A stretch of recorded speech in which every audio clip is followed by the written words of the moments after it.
Ladies and gentlemen, I'm sure you have now noticed that our chief guest, the Deputy Chief Justice, has arrived, and we are now ready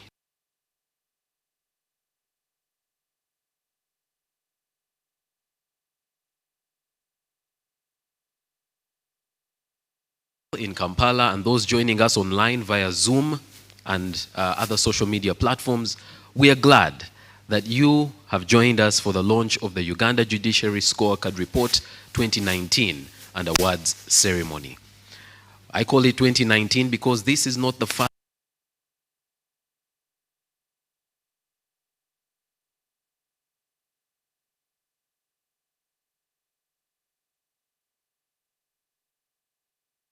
winners are this year, which judges did well, which courts did well, some of the challenges in administration of justice, some of the gains.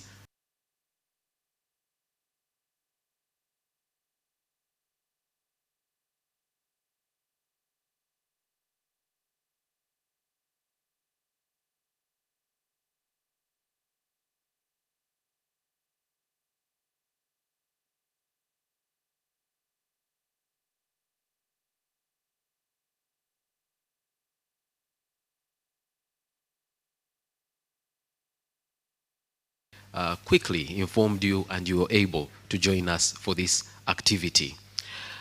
We'd just like to let you know that in the room we have from the Court of Appeal, His Lordship Remy Kasule, seated right next to you. We have, welcome. We also have amongst us a number of judicial officers. We have His Worship Mwesigwa Dan. We also have His Worship Arinaitwe Elisha. We have His Worship Mushabe Alex. I believe he also serves as a personal legal assistant, your personal legal assistant. We have a number of advocates, and unfortunately, because of time, I won't be able to call them out or to introduce them by name, but we have a number of advocates present with us today. We have representatives from civil society, and I'd like to point out from the Center for Constitutional Governance, Sarah Birete. We also have from Citizens Coalition for Electoral Democracy, Farida Lule. We have a number of other distinguished guests, and if time allows, we will be able to recognize them later on. I would like to request the technical team at the back to start us off with the anthem. So I'd like to request that we all rise to our feet in honor of the anthems. We'll start with the national anthem and then the East African anthem.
Mungu twaomba uilinde Jumuiya Afrika Mashariki, tuwezeshe kuishi kwa amani, tutimize na malengo yetu. Jumuiya yetu sote tuilinde, tuajibike, tuimarike. Umoja wetu ni nguzo yetu, idumu jumuiya yetu.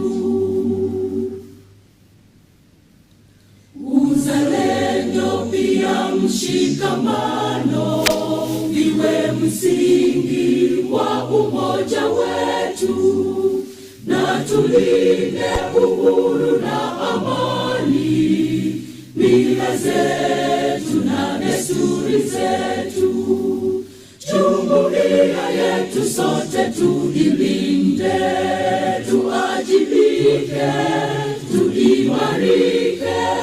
Umoja wetu ni nguzo yetu, idumu jumuiya yetu. Viwandani na hata mashambani, tufanye kazi sote kwa makini, tujitoe kwa hali na mali, tuijenge jumuiya bora. Jumuiya yetu sote tuilinde, tuajibike, tuimarike.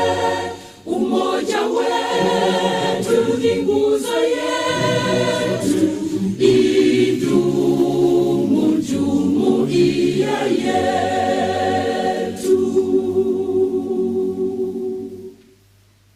Thank you very much. You may be seated. Right from the beginning, I'd like to beg your indulgence. We're going to move a bit quickly because we have started late and would like to respect your time and not go beyond the hours we had stipulated this function would run for.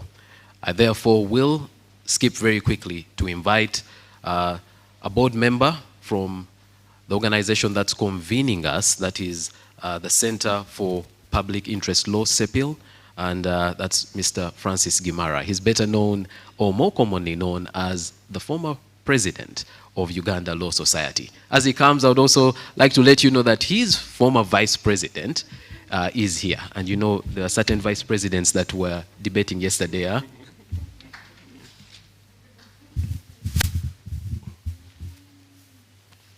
Thank you, Gabriel. Yeah, we are here. The president of Law Society is supposed to join, but allow me, without further ado,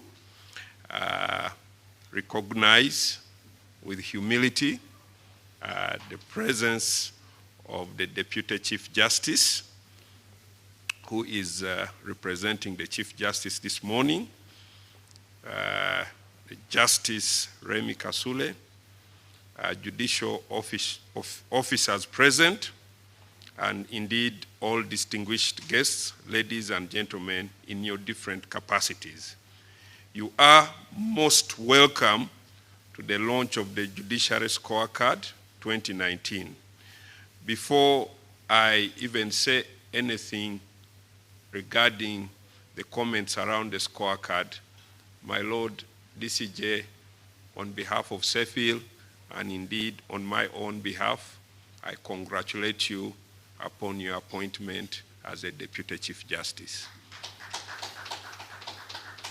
This is very critical because I have also worked with you elsewhere as a member of the Case Backlog Monitoring Committee, and I know that a launch such as this one is very important towards the work that you have been doing in the judiciary to enable the clearance of case backlog. And for this, I am glad that you have made time to be with us here this morning. CEPIL, for those of you who have not interacted with it, is an organization started by very many advocates many years ago who came under one vision the vision that has united these advocates and members of society is that they want to see a Uganda where the rule of law is practiced and nurtured in public interest. And in line with that vision, CEPIL does many things. Key amongst those things they do is legal aid. Especially, they take up matters where group rights and interests are threatened by dominant players. CEPIL also takes up public interest litigation, and it is an avid litigant in both the Constitutional Court and the other courts on matters of public interest. CEPIL also engages in action-oriented research, such as this, and training in all matters that have implication for justice and public interest. CEPIL as well has been engaged in lobbying and advocacy activities to influence policy and strengthen critical institutions. And for CEPIL, for the progress of Uganda, they have marked 3 institutions where they want to do everything possible to make sure that they are strengthened and made to work. One such institution, my Lord, DCJ, is the judiciary. The other institution of interest to CEPIL is Parliament. And the third institution is the media. We believe that if these institutions are supported to perform their mandate, then we will see a truly great country governed by rule of law, and also one whose democratic doctrines, or if you would, practices, are promoted and improved for the betterment of society. So in line with this, as a member of the board of CEPIL, who has been requested by our board chair, Mrs. Robina Namusisi, who works in Gambia, to make these remarks, I am excited that this scorecard is one of those projects that were selected by the organization as a means of strengthening the judiciary. This is the third. The first was a launch. The second one improved on the first. And the third one, we covered more areas.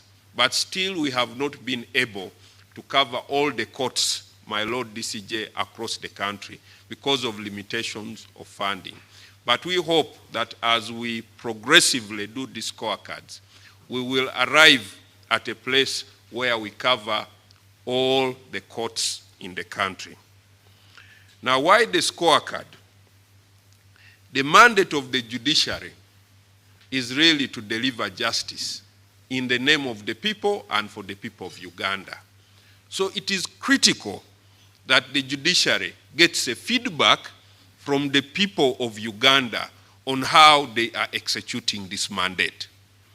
This scorecard avails the judiciary the platform and the opportunity to receive constructive feedback from the people of Uganda on how they are dispensing this very noble task given to them by the Constitution to deliver justice to Ugandans. So it is an assessment report based on certain parameters, like the researchers will tell us. But at the aim of it all, my Lord, guest of honor, is to help strengthen mechanisms for the delivery of services to consumers and users of justice. I want to emphasize that the scorecard is in no way intended to name and shame any of our respected judicial officers whose performance may have been perceived to be unsatisfactory. But rather, it is to amicably seek realignment where necessary, and most importantly, my Lord, is to also pick up judicial officers who are stretching themselves and recognize their efforts while they are still alive. And we hope that when we do this continuously as a country, honoring those who go the extra mile to perform their mandate, we will be doing two things. Number one, we'll be thanking them, which is the right thing to do. Number two, they will be encouraging others in the institution. Because as you know, my Lord, the judiciary that you preside over is now also a young institution. Majority of judicial officers are below 35. They need to be inspired, they need to be encouraged, they need to be shown the right direction to take. And the scorecard in a major way performs that function to demonstrate to them that, you know, we are watching, and where we see good work, we will recognize as civil society. Where we see that the performance has not been satisfactory, we also, through the report, encourage the judicial officers that, look, you could do more in this area. This, I believe, my Lord Guest of Honor, is better than silence. Because when you get feedback, it helps the institution to be better. And in my view, it also positions the judiciary to achieve its vision. The vision of the judiciary is very loud, the mission, to have an accountable judiciary. There is a word accountability in the mission of judiciary, and the scorecard, in my view, is a perfect place to help the judiciary attain its vision, mission of being accountable to the stakeholders. Now, we've launched it very late. I need not to explain reasons. Lawyers know that COVID has now been taken as a disruptor. So we now all have judicial notice that COVID has actually disrupted many activities. Because for some time, the courts themselves did not function, and the society stagnated for a while.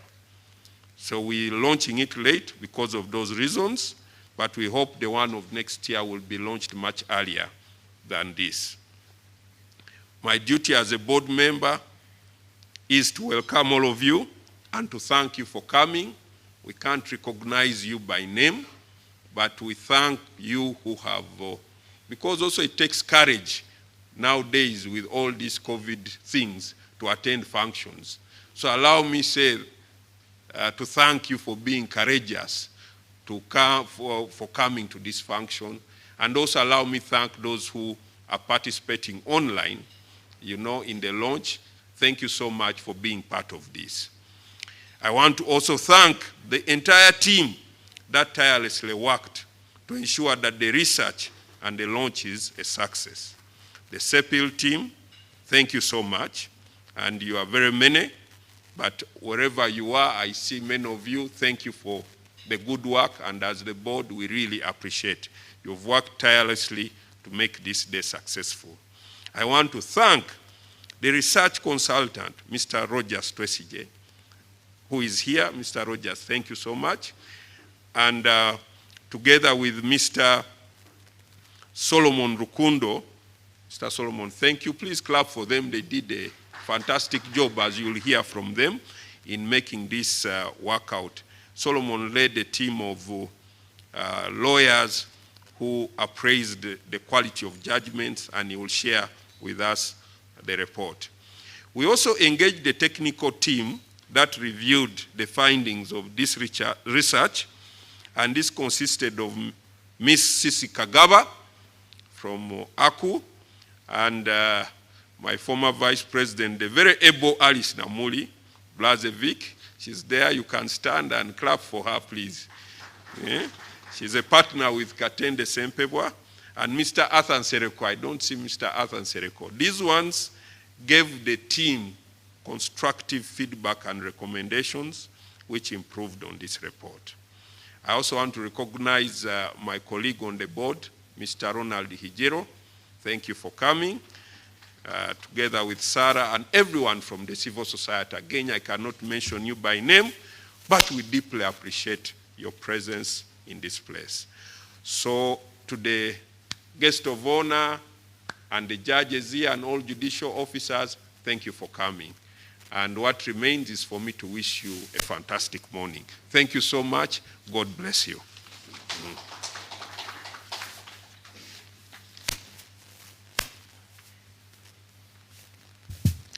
Thank you very much, Mr. Gimara, for making those remarks and welcoming us on behalf of the CEPIL board. Without further ado, Mr. Gimara informed you that a team of able researchers were deployed in order to do this research. I'd like now to invite Mr. Rogers Twesije, who was, I believe, the lead research consultant, to come and take us through highlights of the report.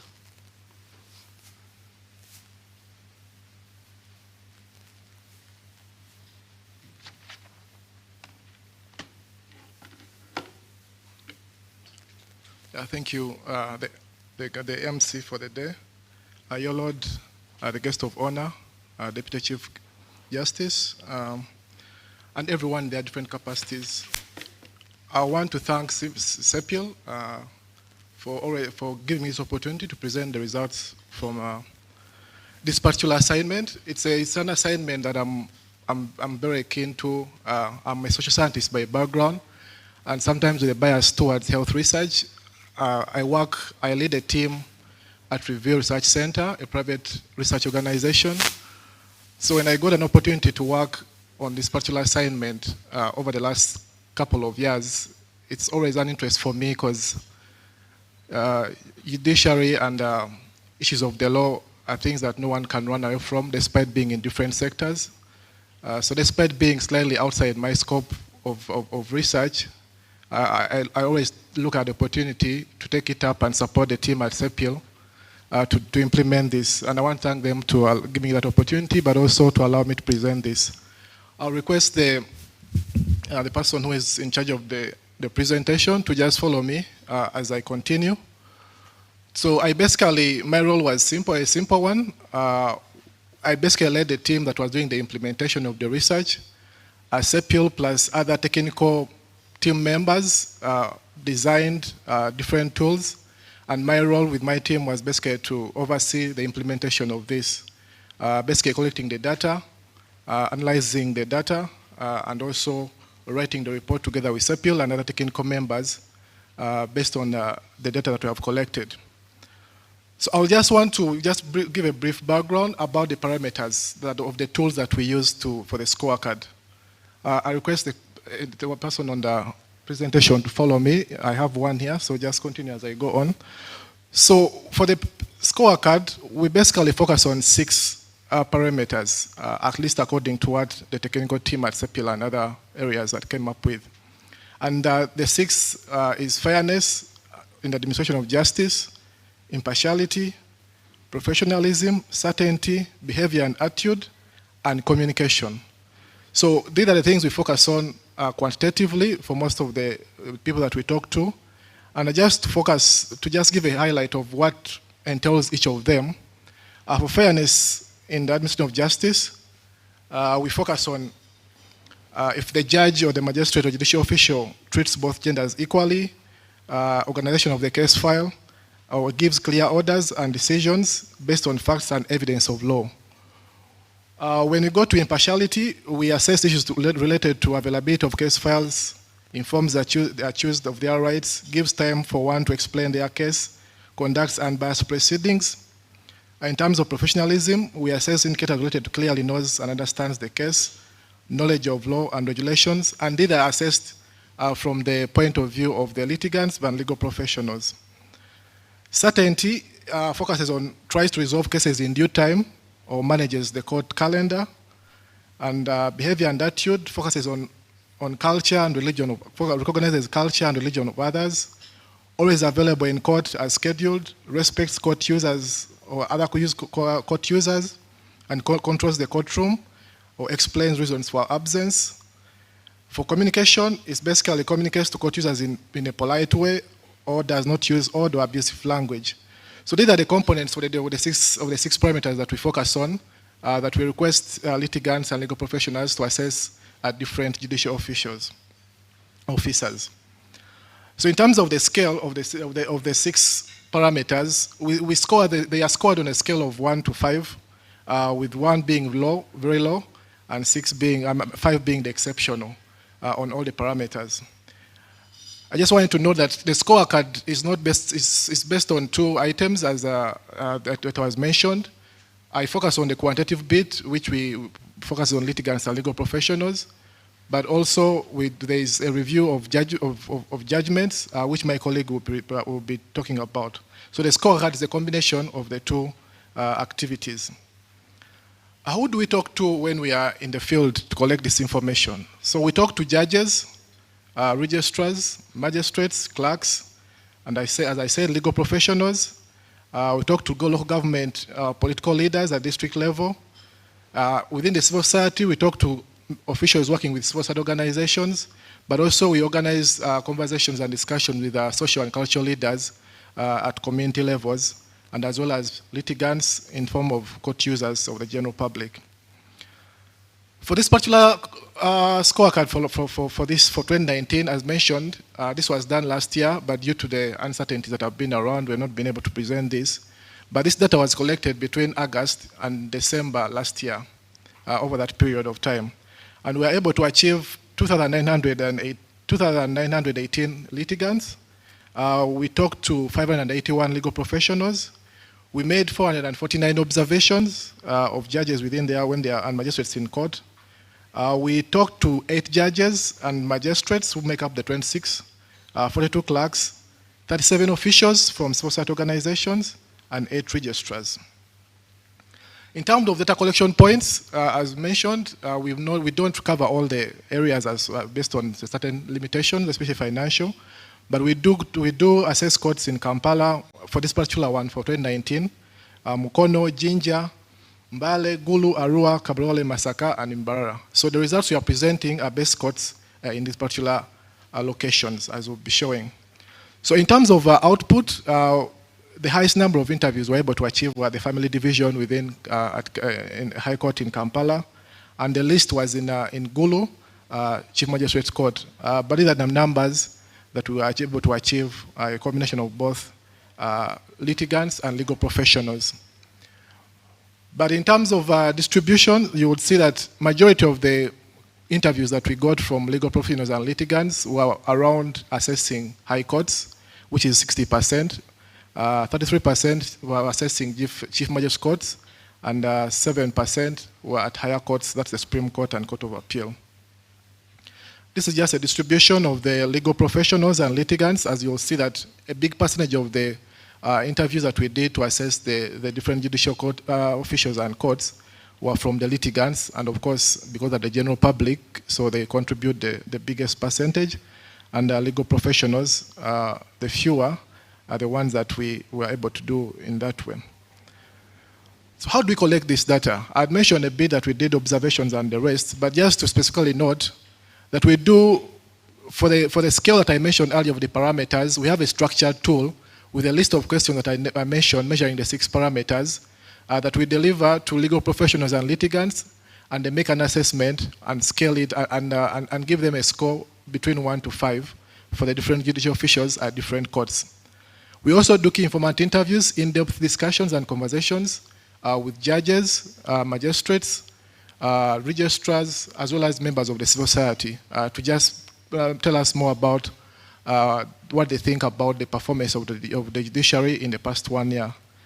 This is also done in focus group discussions, but also our team of data collectors make observations by sitting in courts, observing the court proceedings, and they have a checklist that was designed by CEPIL that they focus on in terms of what they should focus on based on the parameters that we measure. I wish we could be followed together so that the team can know. If if you just scroll to just continue scrolling so that you can be on the same page.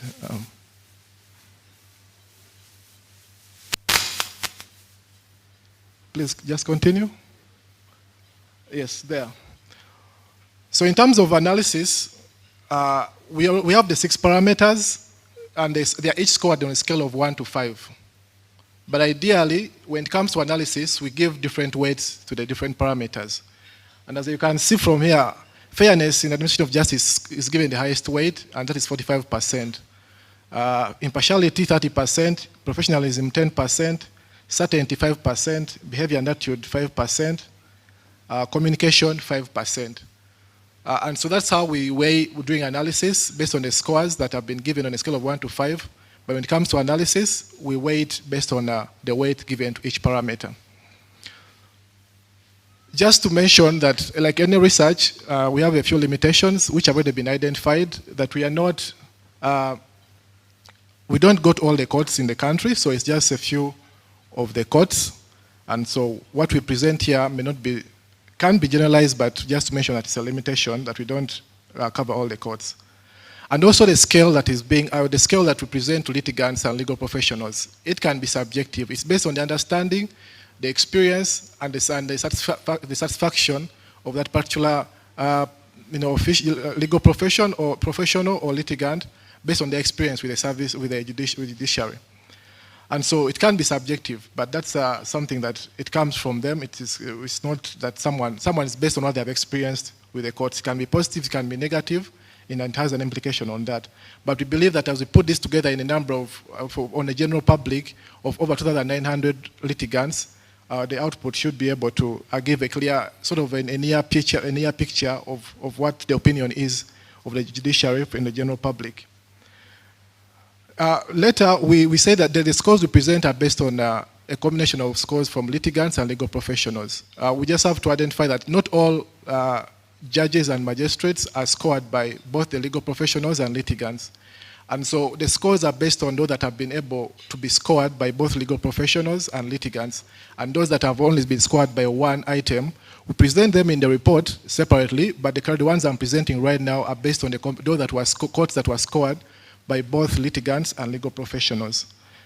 So just to mention that as part of the limitations for that particular research. So in terms of the overall scores, which I would want to present, we in the report, if some of us will be able to get up and look at it, we present the scores by categorizing the courts into higher courts, high courts, and also the chief magistrate courts. So for the higher courts, I don't know if I can present this, please, on the screen. But for the higher courts, which is Supreme Court and Court of Appeal, Supreme Court was scored 72.8%, which according to our categorization falls under commendable performance. The way we score this is just the next slide, please. We have exceptional, which is above 90%, very good between 80 and 90%, good between 70 and 79%, fair between 60 and 69, and low, which is below 50, between 50 and 59, and anyone that is scored below 50 or a court, it becomes poor performance. So that is the score for the Supreme Court and Court of Appeal based on a combination of litigants and legal professionals. When we go to high courts, similarly to higher court, the top performing, the courts that were scored the most also fell between 70 and 79, which is a good commended performance, and this was Kabarole High Court and Commercial Division. We had about 6 courts, high courts, which fell under fair. That is 60 to 69. That's High Court in Jinja, Family Division, Criminal Division, Land Division, Borough High Court, and Corruption Court. Those that were scored below 50%, we had Mbale, Masaka, Arua, Gulu, Mukono. None of the high courts were scored below 40%. And in terms of ranking by courts, all the high courts that we visited, that's the score if you just go to the next slide, like I said, Kabarole was the top with 75.8, followed by Commercial Division, Ginger, Family Division, Criminal, Land Division, and High Court Gulu scoring the list at 52%. When you go to Chief Magistrate Courts, still again, the highest scoring courts were between 70 and 79, which is a good performance, so commendable. Again, Kabarole's Court, Arua, and Nakawa fall in that category. And fair, we have Ginger, Masaka, Mbale, Mbara scoring between 60 and 69. And those that scored below 50 was Mukono, Mengo, and Gulu, again, Chief Magistrate's Court. Similarly to the ranking, it follows the same in terms of Kabarole getting 77.8%, Arua 74.1%, Nakawa being third, 72.3%, Mbale 69.3%, and Gulu at 47%, scoring the list in Magistrate Court's ranking. Overall, I just highlight among the 6 parameters, the commendable performance based on litigants and legal professionals was mostly in professionalism and fairness in administration of justice.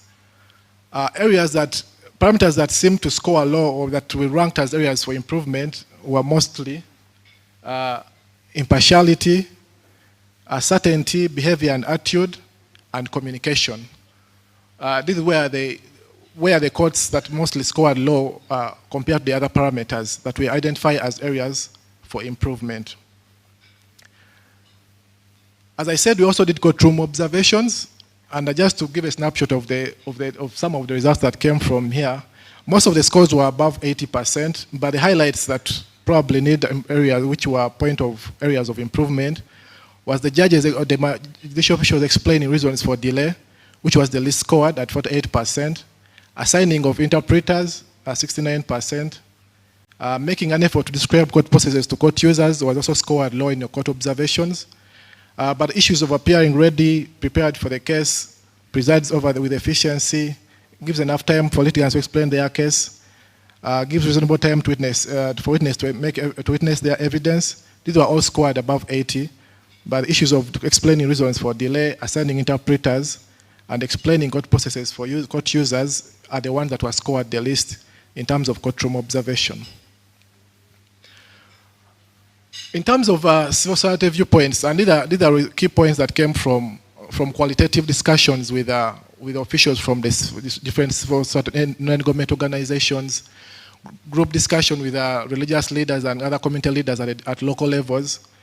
We point out a few things that came up from how their opinion in terms of performance of the court, and the issues of accessing, issues of use of money to access certain services sometimes was something that came up in the discussions. Unavailability of judicial officials, especially during political cases, is something that came out from the discussions as well. Issues of access to courts and affordability, where many members of civil society felt that it would be much easier if this was made completely free for everyone to be able to access court services. It would be more inclusive. Issues of long distances to court, they felt it made court services be expensive for some members of the community, especially those in rural areas that are away from the courts. Again, issues of BREBs, and this was mentioned related to either through or by clerks in the name of the judicial officials. So it's something that came up common in the discussions with the civil society members. They also mentioned lack of independence and fairness, especially during most times for political cases. The low commitment of judicial officials, especially at the lower levels. Issues of delays in convening courts. Hearings, unnecessary case adjournments was also something that came up in the discussions. Cases taking too long to be concluded, still about delaying of cases. But they also mentioned and recognized the issue of backlog and understaffing being a challenge for the judiciary, despite their efforts to deliver services to the general public. We try to look at issues of management, issues of staffing, issues of records management, and access to information at courts. And with what we found in some of the highlights, the detailed results can be a little bit many, but when you get the report, you will see some of the things that we mentioned. If you just continue to the next slides, please. Issues of staffing in the registrar's office. Many of the courts that we talked to felt they have enough in that way, but some courts have gaps when it comes to staff being enough. And here we have the Anti-Corruption Court, Gulu High Court, Mbale High Court, Masaka, and Mukono Chief Magistrates Courts. We also assessed ease of finding files or accessing files at courts by the court users. And this was the list scored at moderate, which is 65% or 60%. And where it was the most gaps were found in Mukono, Mbara's Chief Magistrates Court, Fort Portal, Jinja High Court, Mbara again, and Fort Portal in terms of ease of accessing files or finding files by the court users. I kindly request if you can follow me, the person on the slides. If you just go to the next slide, please. Yeah, so if you just go to the next slide as well. Still about management of records and information at management of information and records at the court. We also looked at stocking of legal materials that the judicial officials need to do their work, and this was the least scored at 51%. And the biggest gaps again were in Fort Portal, Masaka, Chief Magistrates Court, Mukono, and Nakawa. We also looked at availability of functional equipment, issues of computers, printers, photocopiers, voice recorders. And while this was a bit commendable, but we still found very big gaps in Fort Portal, again, Masaka, Commercial Court, Commercial Division, Fort Portal, Mengo, Masaka, and Nakawa that had gaps in terms of equipment that they needed to use for their services, delivering of services. So based on the people we talked to from the judges, the judicial officials, the civil society members, we highlighted a number of challenges that kept coming up and what they were recommending that can be done. But the issues of remuneration, funding of the judicial officials, the limited budgets, issues of inadequate equipment and facilitation kept coming up from both sides of the judiciary, but also for the members of the public. And here many were proposing, suggesting that there's need to increase the funding, there's need to allow the judiciary to control their budget, there's need to provide them with stock equipment, especially those in the upcountry courts need to be looked at in a similar way as those in the central regions, but also improving their welfare and benefits for the judiciary officers. So the issues of understaffing also came out from both groups of respondents, both from the judicial side, but also from the public. And there was the mention of most magistrates working more than one station, and few of them cover a large geographical area, which affects their efficiency. And many were proposing, suggesting an increase in the staff or judicial officials to be able to meet the workload. Issues of backlog also came up. Issues of delayed cases, but also this in light with the understaffing that may be because of that. When I talked about the management, issues of outdated filing system also came up, where many suggested that there's a need to adopt new technology, but also computerization of the filing system. There was a mention of ignorance of the litigants and court users, where there is need to sensitize them. Most judicial officials were mentioning that most of the court users seem not to have a good understanding of what the court proceedings are and what they're required of, which sometimes limits on how they access services.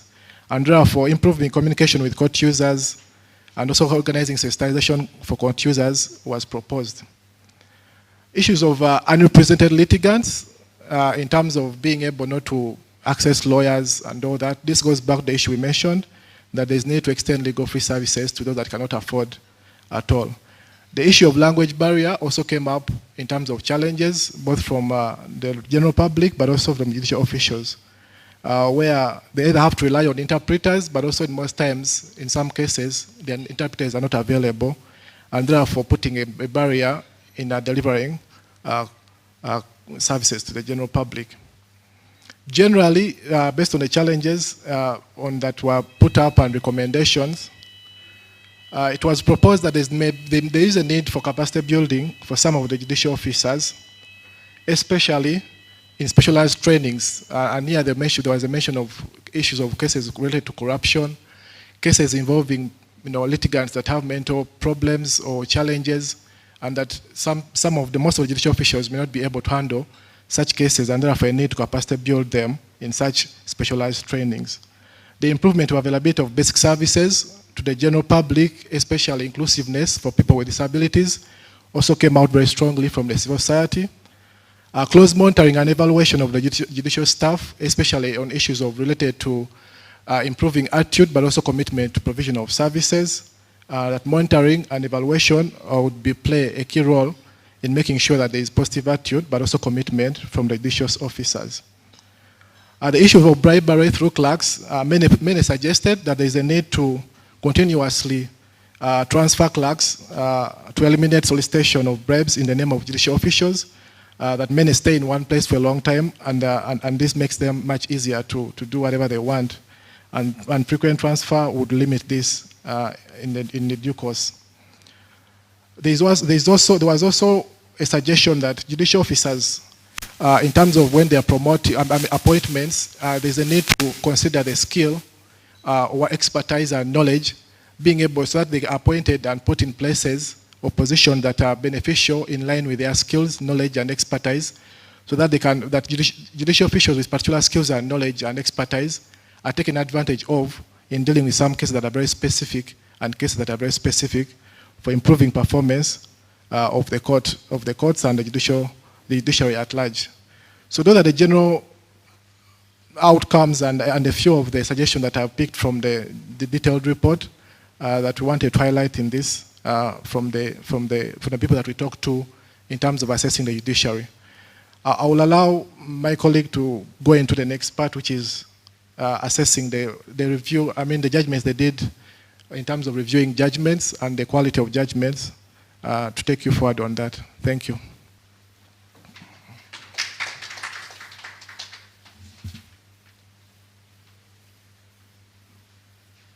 Yes, good morning.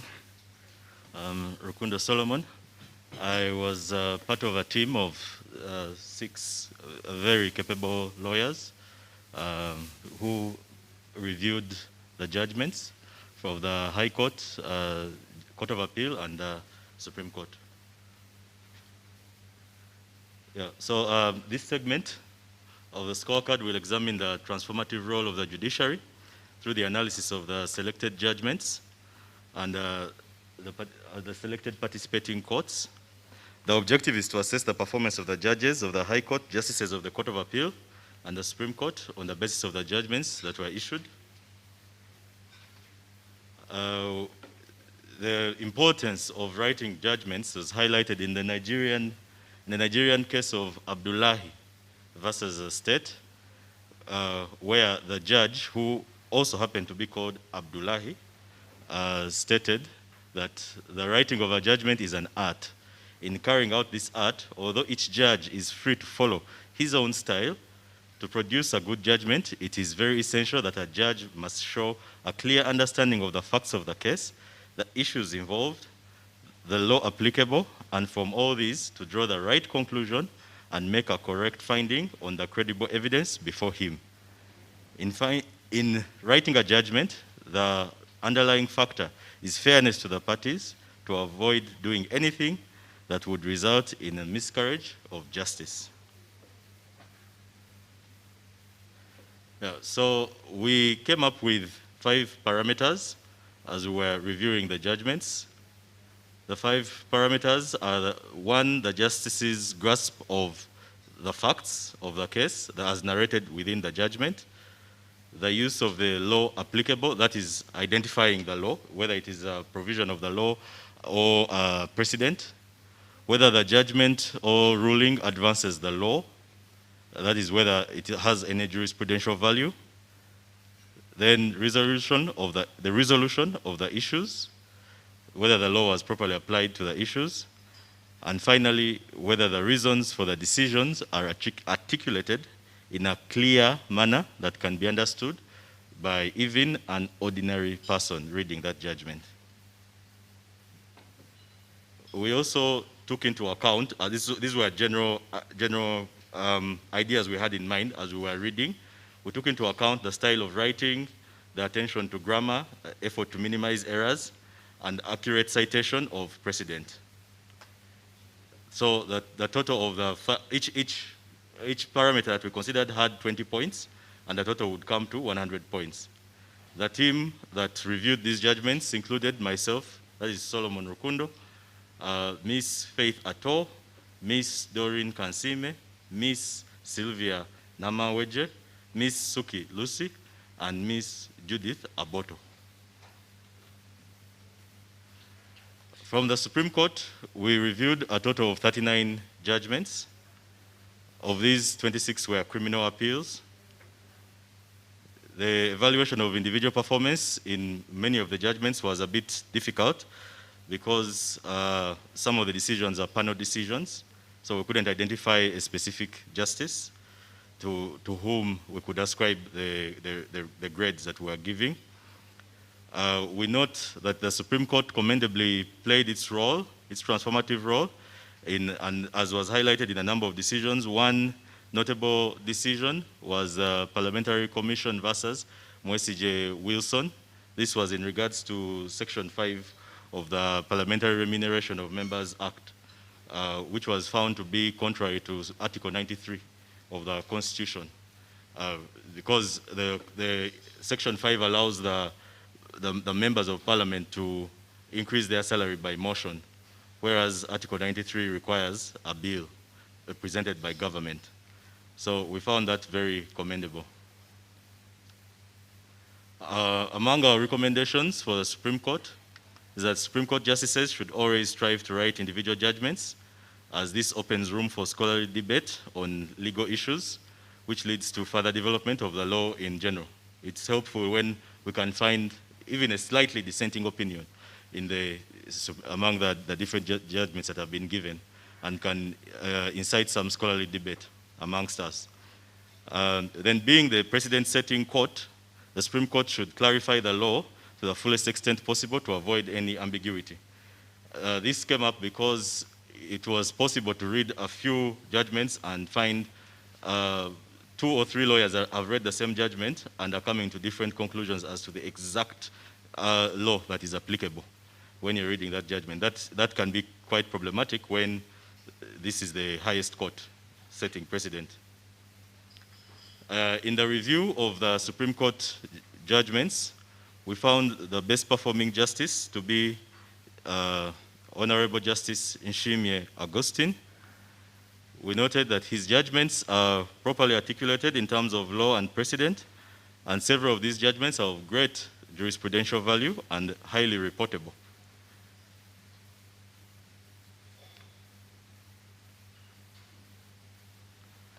Of the Court of Appeal, we reviewed a total of 100 judgments. In our review, we noted that the Court of Appeal justices should always strive to write individual judgments as well. There was an issue of the panel decisions. We also noted that there was a bit of a challenge regarding reproduction of pleadings in some cases, where an entire affidavit is reproduced in the judgment, and it includes facts that are not at all relevant, which can be a bit distracting because it compels the reader to go through the whole all those facts, all the entire pleadings, which is unnecessary. It seemed a waste of time and space. In the Court of Appeal, there was one notable decision, that was Airtel Uganda versus the Commissioner General of Uganda Revenue Authority. This was in regards to interest payable. The Uganda Revenue Authority had taken the interesting but very absurd position that interest would continue to run even when a party is contesting the tax applicable. So in this decision, the Court of Appeal found that to be absurd as it is, and found for the litigant, Airtel Uganda. There is one interesting quote from the case. It says, "A person who has objected to a tax assessed, appealed against it, paid 30% of the assessed tax, that's as required by the Tax Appeals Tribunal. Paid interest on arrears cannot, in our view, be penalized for having sought redress from the Tax Appeals Tribunal. The law, in our view, protects him or her from penalties during the period of dispute resolution. To hold otherwise would create an absurdity in which a person appealing a tax assessment is treated as a criminal tax defaulter under Section 65, subsection 3 of the Value Added Tax Act and penalized by imposition of a penal tax. Such person would have been wrongly put in the same position as a smuggler or a tax cheat. With all due respect, we do not accept the reasoning and conclusion arrived at by the learned trial judge on this question of law. In our review, we found the best performing justice of the Court of Appeal to be the Honorable Justice Christopher Madrama, who was particularly commended for his efforts in ensuring that every argument laid out has been properly considered and dealt with by the court. We also reviewed the Constitutional Court. Here we reviewed 13 judgments. We noted that the number of justices available to handle the backlog seems limited, and we would recommend increasing the justices available.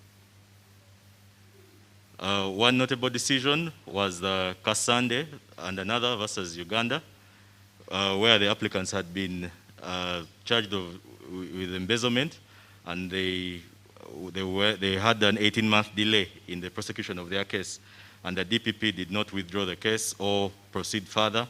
I think it was Justice Gonda Ntende gave a scathing critique of this action, noting that it has not been suggested that this was a complex and time-consuming case, which was difficult to prosecute, or that some impediments had been thrown in the way to frustrate its prosecution. What is apparent is that the state was not mindful of its obligation to proceed with expedition. It was lax and found for the petitioners. In the review of the Constitutional Court, we found the best performing justice to be the Honorable Justice Kakuru. He's particularly commended for having properly articulated his judgments in terms of law and precedent. He's also commended for his firm and clear grasp of constitutional law and constitutional history, as a result of which his judgments are applicable not only to the matter before him, but of enduring value to anyone seeking to better understand constitutional law and constitutional history. In the High Court, we reviewed a total of 108 judgments. We noted that the speed with which decisions are made has improved from last year. We also noted something that was a bit disturbing, that in certain sensitive cases, like rape, defilement, especially defilement, the names of the children are identified in the judgments. We think there should be some consideration of anonymization, because you read about an 8-year-old victim, and her name is there forever. It's usually a lady, or usually a female rather, and her name is there forever. And anyone Googling the name subsequently will one day find it. So we recommend that this be addressed. One notable judgment from the High Court is Citibank Uganda Limited versus Uganda Fish Packers Limited. It was a company law related decision, very well articulated, that brought out the indoor house principle. That the court rejected the argument that directors, that a loan taken on by the director on behalf of the company could be abandoned by the company, and rejected because the company believed the director was acting on his own, was on a frolic of his own. But court rejected this, saying that the director is the directing mind of the company, and therefore the company was bound. In our review of the High Court decisions, we found the best performing judge to be the Honorable Justice Stephen Mubiru, who is commended for his scholarly approach to decision making and the expeditious manner in which he handles his judgments.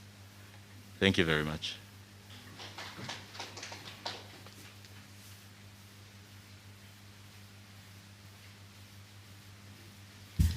Thank you very much, our two researchers, for just giving us highlights through the report.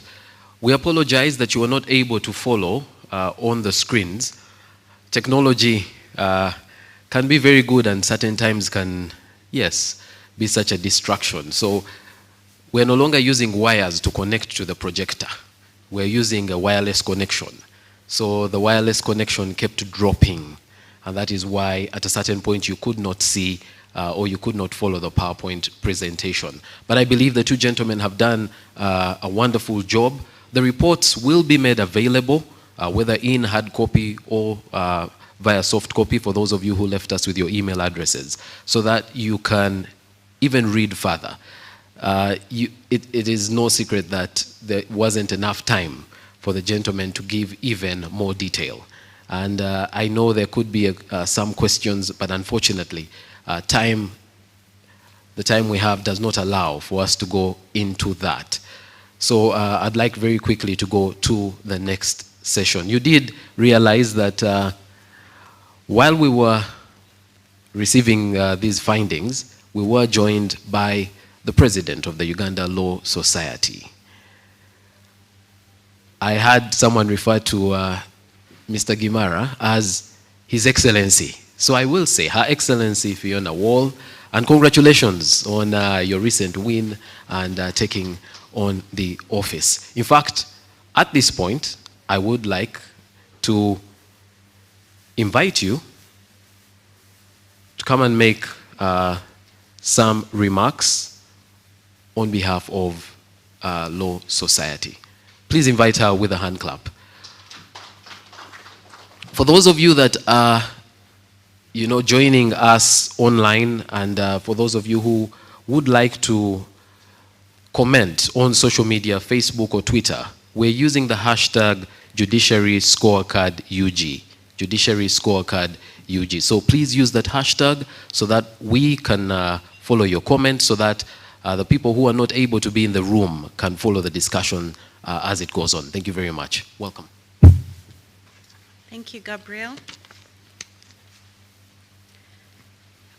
The Honorable, the Deputy Chief Justice, representing the Honorable, the Chief Justice, Honorable Justice Remy Kasule, judicial officers present in your various capacities, Senior Counsel and Past President of ULS, Past President Gimara Francis, the Board and Management of CEPIL.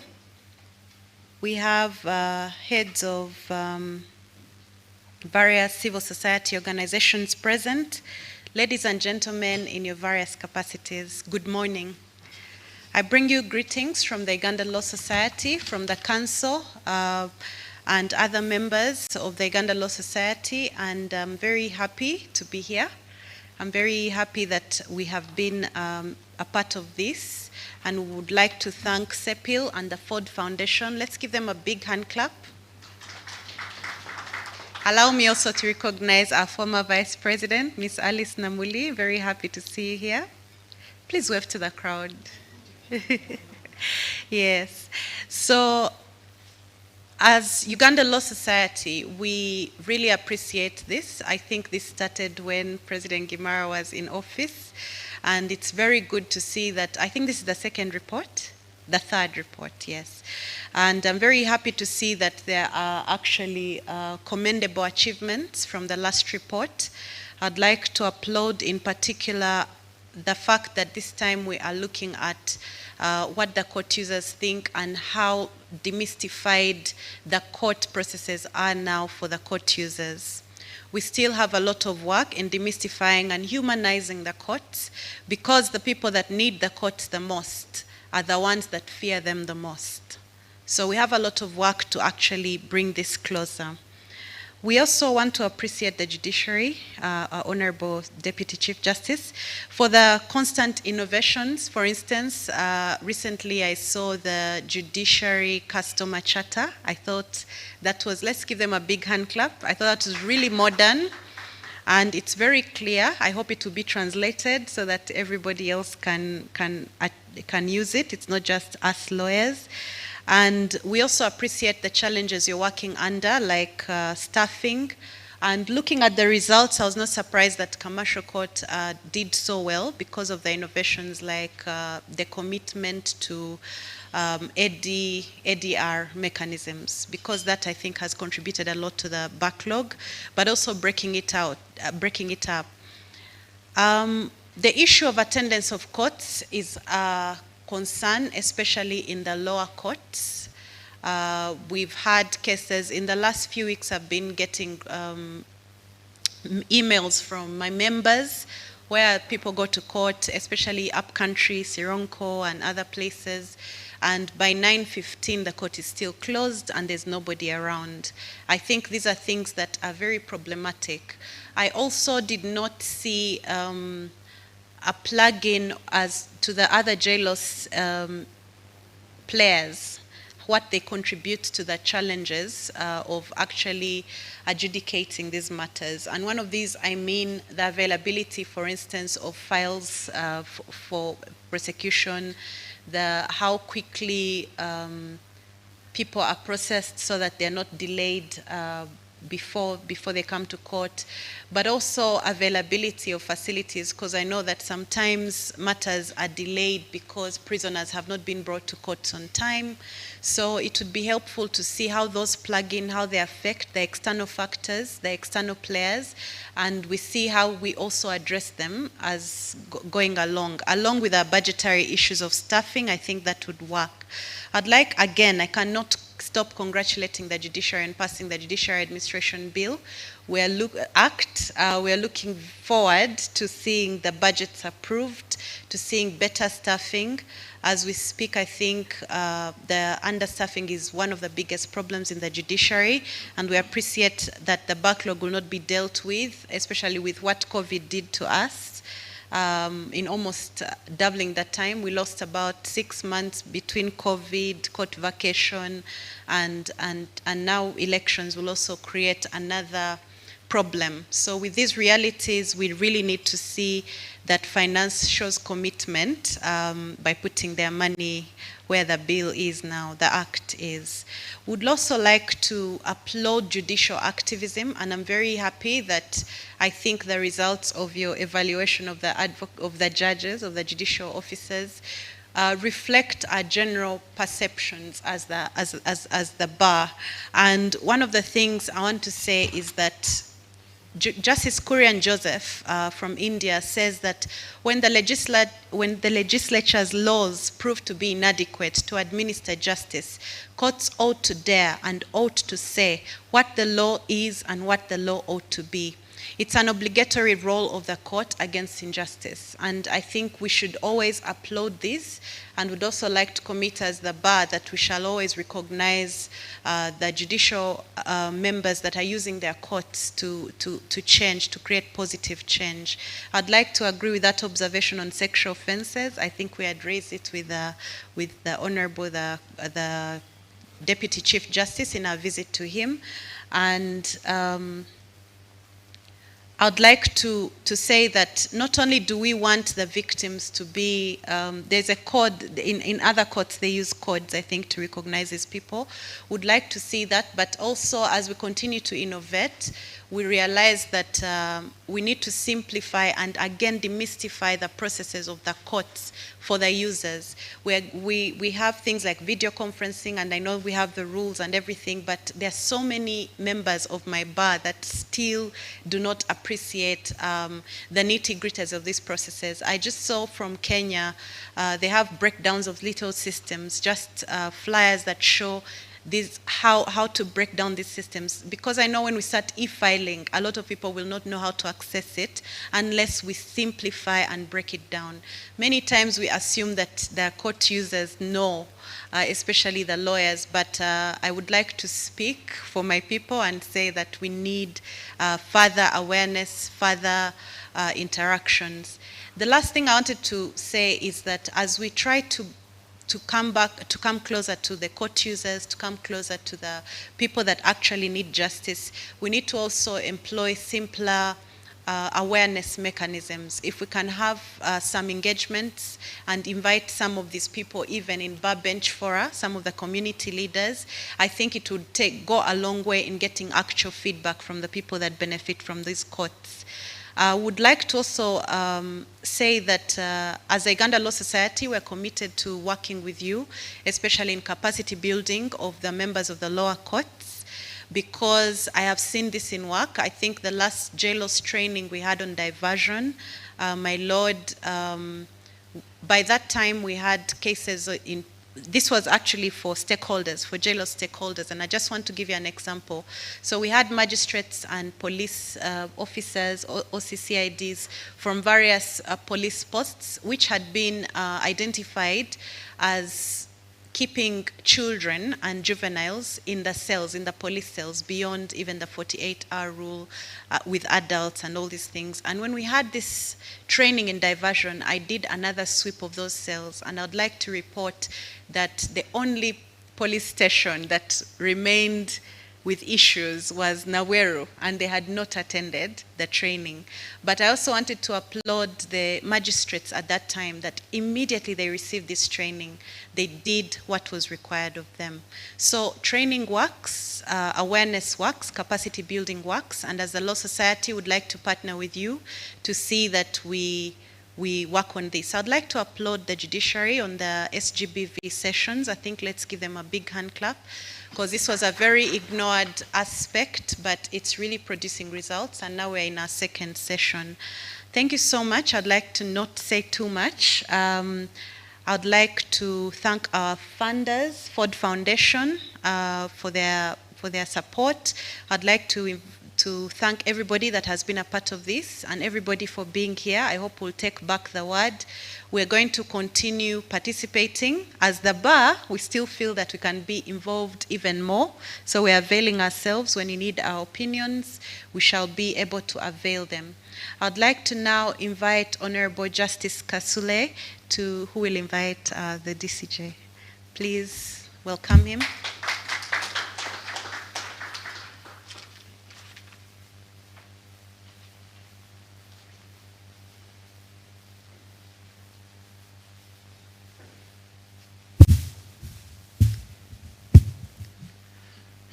Sorry. Thank you, Center for Public Interest Law, for this occasion. I have been invited to invite His Lordship, the Deputy Chief Justice. But before I do so, please permit me to make two observations. The first one is that this exercise is extremely important and very productive to us all, particularly those of us in the judiciary. My Lord Deputy Chief Justice, if it were possible, when we meet at the annual Judges Conference, if we can have a report like this from the Center for Public Interest Law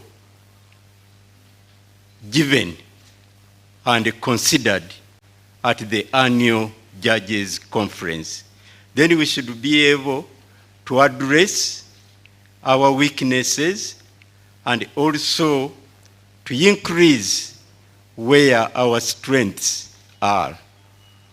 That is my request, number one. The second point I wish to make, and also to make a request, that all of us, particularly those of us who have chosen the legal profession, we have a challenge today in our particular country, in Uganda, but also all over the whole world. Society is changing. It is changing positively, but it is also changing negatively. the question of access to justice.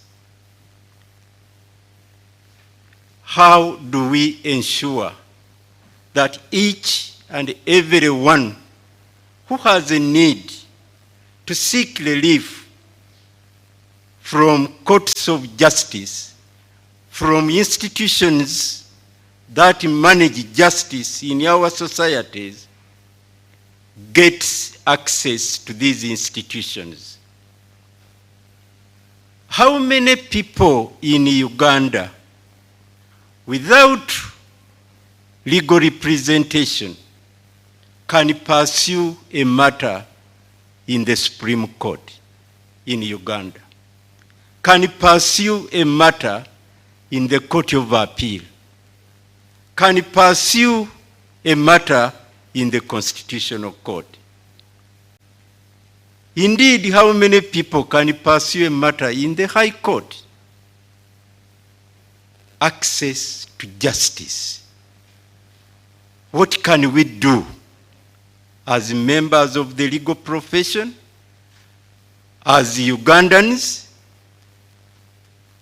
as members in our various sectors, so that we ensure that each and every one of us who requires services, judicial services, or legal services, accesses justice? The third point is, let us face the challenge. Yes, we have various professions. We specialize in commercial law. We may specialize in criminal law. We may specialize in land law. But where there is an injustice, let us not fold our hands as members of the legal profession. That is a matter which does not concern my part of the legal discipline. I specialize in land law, so matters of unlawful arrest, torture, and so on, those are not my concern. Wherever we are, regardless of our specializations, the fact that we are members of the legal profession, we face the same challenge. When we see an injustice being perpetuated anywhere to anyone, regardless of status, regardless of circumstances, we must rise up and do something to prevent that injustice. My Lord, Honorable Deputy Chief Justice, I also add my voice on congratulating you on becoming Deputy Chief Justice of Uganda. It is a great occasion for me to invite you to come and address us.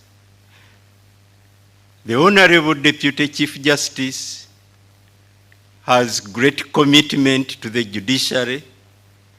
He served as a magistrate, as registrar, as chief registrar, as director of public prosecutions, as justice of the Court of Appeal, Constitutional Court, and as justice of the Supreme Court.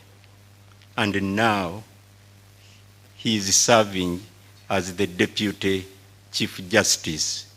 The ladder is still there for climbing. Honorable Deputy Chief Justice, please address us. Thank you. Thank you very much, Justice Kasule. Now, your worships who are present, the President, Uganda Law Society, and the former President, Uganda Law Society, members of the bar present, members of civil society, the media fraternity, distinguished participants, ladies and gentlemen.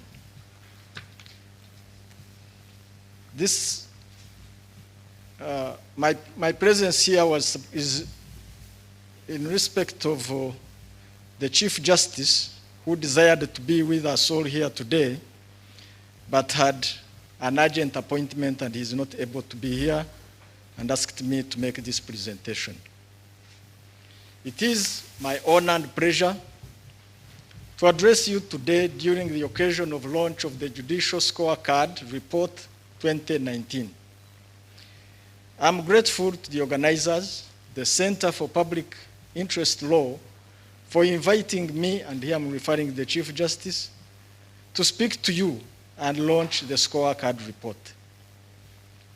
I'm delighted that despite the current situation presented by COVID-19, we are able to meet and deliberate on ways to enhance the access to justice and devise strategies to improve on judicial performance in Uganda. I'm aware that the Center for Public Interest Law has annually implemented the Judicial Performance Scorecard initiative following research which has been conducted in various courts across the country.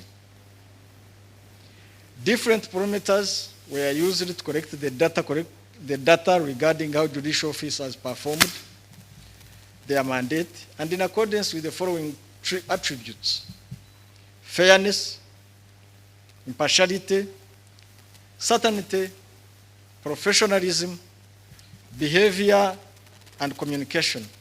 These have been well explained to us this morning, and they are really good parameters for judgment. The report presents how different judicial officers performed. Some officers excelled, others ranked rather low. However, I note that this information is useful for us to reflect on how we exercise our judicial functions in the eyes of court users. The report is balanced, and I believe it is not in any way to demoralize judicial officers who have ranked lower than others, nor should it make those who have not excelled to relax, rather those who have excelled to relax. I note that the scorecard is aimed at promoting access to justice and enhancing judicial performance at all levels. We must contribute to remain accountable in our judicial work to the public and allow the public scrutiny to inform our actions always in the exercise of our judicial functions. In this regard, the Constitution of the Republic of Uganda, 1995, provides that judicial power is derived from the people, and everything done by the courts should be done in conformity with the law, the values, norms, and aspirations of the people. I note that in 2019, CIPL launched a report which highlighted key recommendations, some of which have been implemented. I'm also aware that the passing of the Administration Act 2020 is a product of the long engagement and contributions from several stakeholders, including the law society, civil society actors, and civil society has continued to advocate for increase of access to justice and information. In the previous year, CIPL had pointed out to the inadequate use of IT-centered services in the courts. On this note, I must report that the use of ICT is inevitable now in the judiciary. As I stand before you today, we are gradually enrolling courts on the Electronic Court Case Management Information System, ECMIS.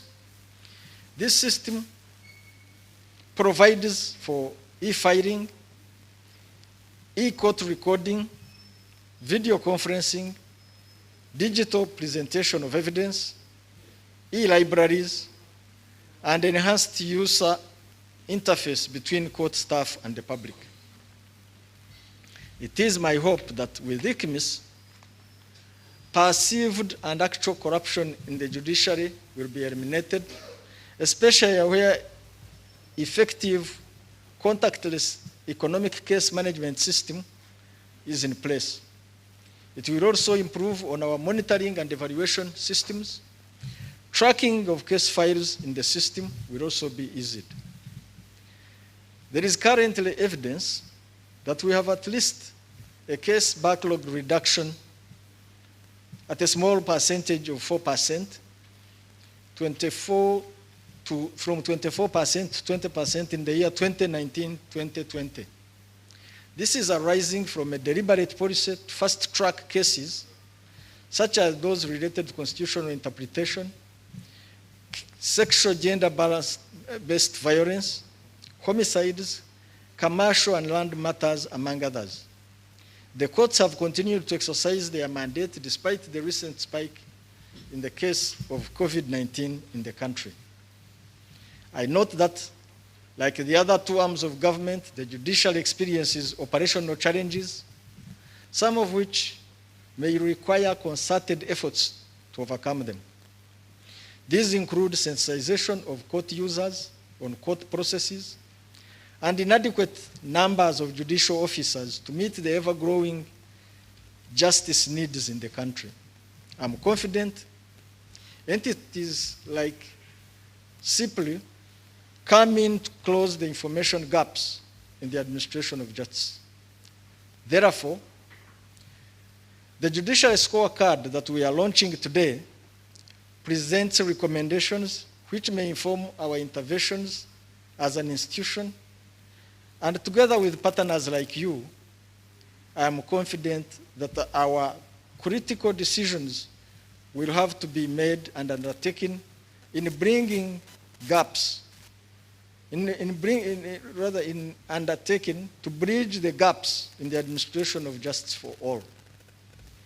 In view of this report, building a pro-people effective service delivery matrix requires participatory information gathering, dissemination, and implementation. I believe this organization that undertakes to enhance information dissemination as a means of contribution to the process of strengthening the administration of justice in Uganda, there is no doubt that an accountable, reliable justice system promotes sustainable development of efficiency and effectiveness of the courts of judicature, to streamline the administration of courts, and to facilitate a judicial process that is committed to expeditious determination of disputes. The scorecard is the litmus for high performance, a reliable appraisal tool by the public for our everyday work in the courts. We welcome it. We welcome the development, and the judiciary applauds CIPL for making recommendations and pointing out areas which require our attention and improvement. We request our partners to always disseminate the findings of the report to many stakeholders in a bid to develop a holistic approach in the administration of justice. I therefore applaud all partners, especially CIPL, for taking up this initiative and making it an annual event that helps us evaluate our performance at all levels. Finally, it is now my honor and privilege to declare the Uganda Judiciary Scorecard Report 2019 launched. Thank you for listening to me.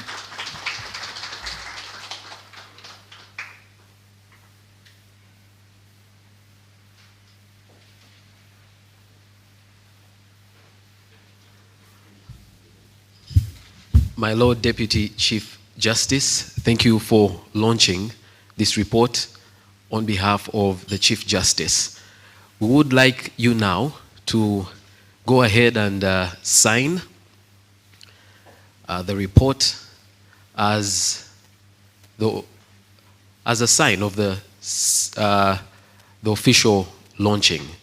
Those of you who are on joining us via Zoom, you may not be able to see because I see the camera is at the back of our chief guest. But what he's doing right now is that he's signing copies of the report. These are hard copies. CEPIL will retain some of those copies, and some of the guests present here today will receive a signed copy, signed by our chief guest for today's launch.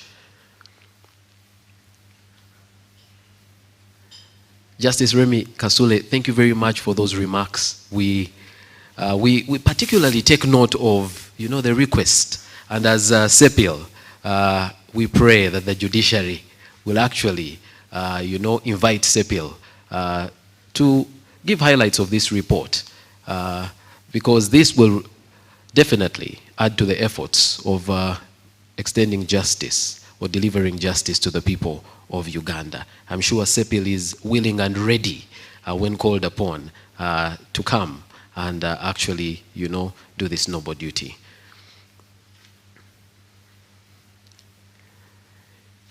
You realize that as the two consultants were taking us through the details of the research, they did mention some of the judicial officers that have done well at various levels. Part of today's ceremony is going to be an award ceremony. So we are going to recognize and give a token of appreciation to the judicial officers that did well. This is not to say that others did badly, but it is to recognize, like Mr. Francis Gimara said, is to recognize those who've put in extra effort, those who have performed well in the period being assessed. And we hope that this will encourage more, to aspire to do better, so that, that yes, they can be recognized, but at the end of the day, that the Ugandan citizens are confident in the justice system. So right after the signing, we will quickly go to the award ceremony. We would like to invite the Deputy Chief Justice after the signing to just come to the front so that we have, better optics as you officially launch.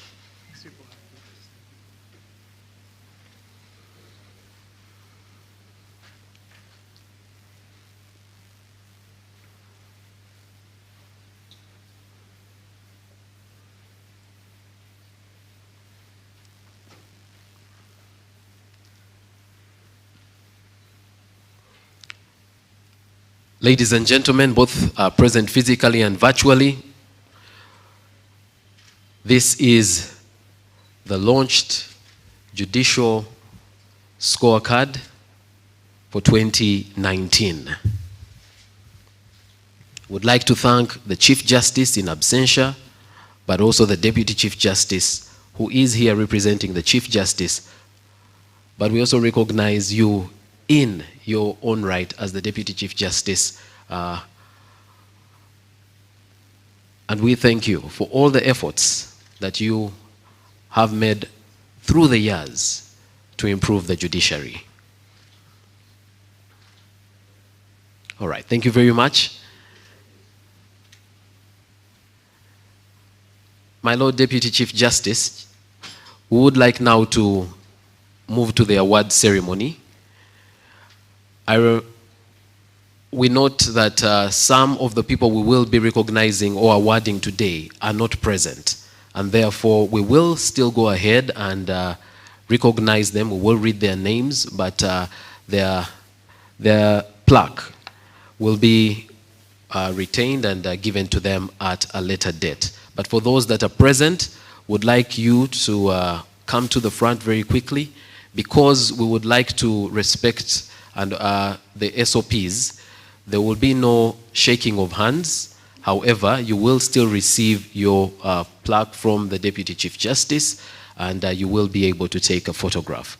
We will do it over there with the backdrop.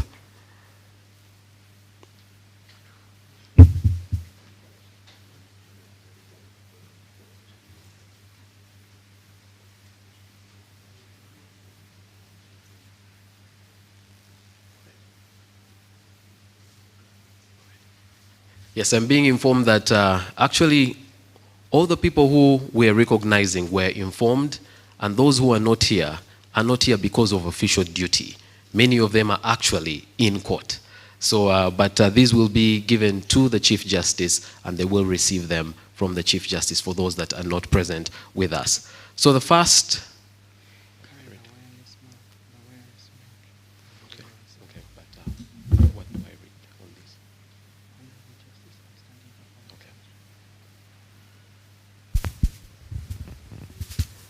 The first person would like to recognize is Honorable Justice Paul Mugamba for outstanding performance at the Supreme Court 2019.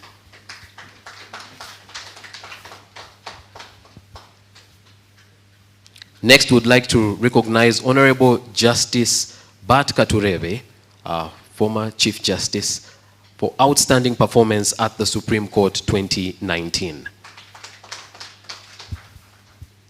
Next, Honorable Justice Nshimye Augustine, outstanding performance at the Supreme Court 2019. Honorable Lady Justice Helen Abulu Obura, outstanding performance at the Court of Appeal 2019. Honorable Justice Kenneth Kakuru, outstanding performance at the Court of Appeal 2019. Honorable Justice Christopher Madrama, outstanding performance at the Court of Appeal 2019. Honorable Justice Wabwire Richard, outstanding performance at the High Court 2019. Honorable Justice Stephen Mubiru, outstanding performance at the High Court 2019. Next, Honorable Justice Gadenia Paul, outstanding performance at the High Court 2019. And we do wish him a quick recovery. Next, His Worship K.D. Paul, outstanding performance in the Magistrates Court 2019. I believe this one is present. His Worship Arenaitwe Elisha, outstanding performance in the Magistrates Court 2019. We can clap louder since he is present. Congratulations, and please keep the good job up. And finally, His Worship Mwesiga Dan, outstanding performance in the Magistrates Court 2019. Congratulations.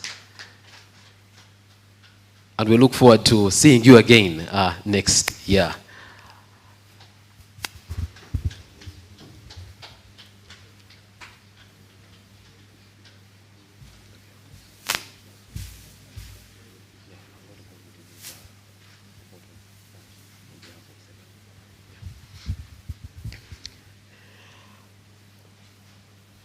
My Lord, the Deputy Chief Justice,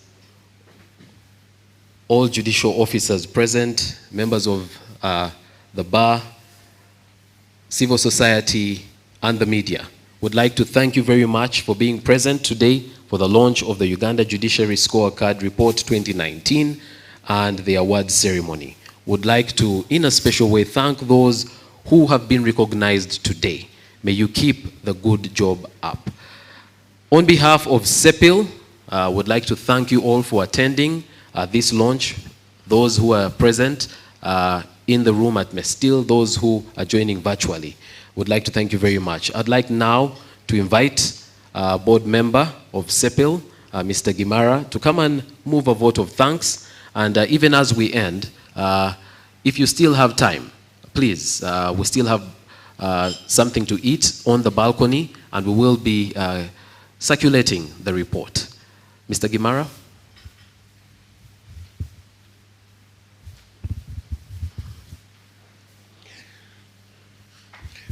My Lord, the DCJ, thank you so much for indeed presenting a very candid speech and a very gratifying speech in terms of advice, in terms of appreciating the work that CEPIL has done, but most importantly, the humility in which the institution has received the feedback is something that we forever are thankful to you.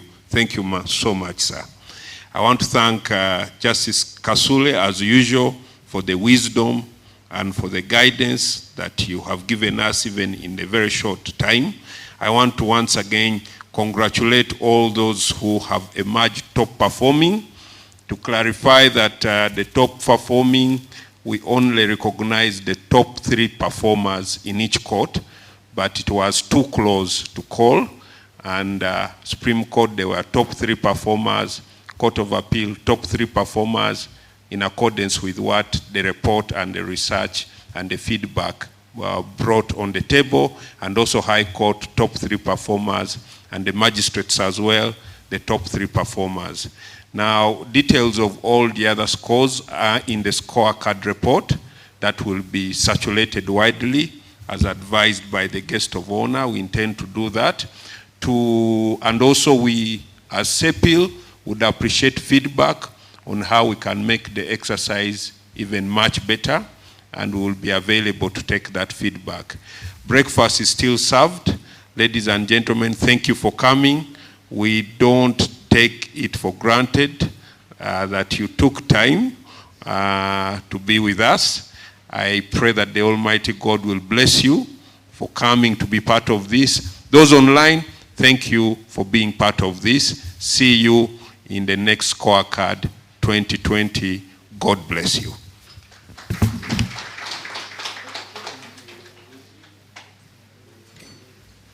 Thank you very much, Mr. Gimara.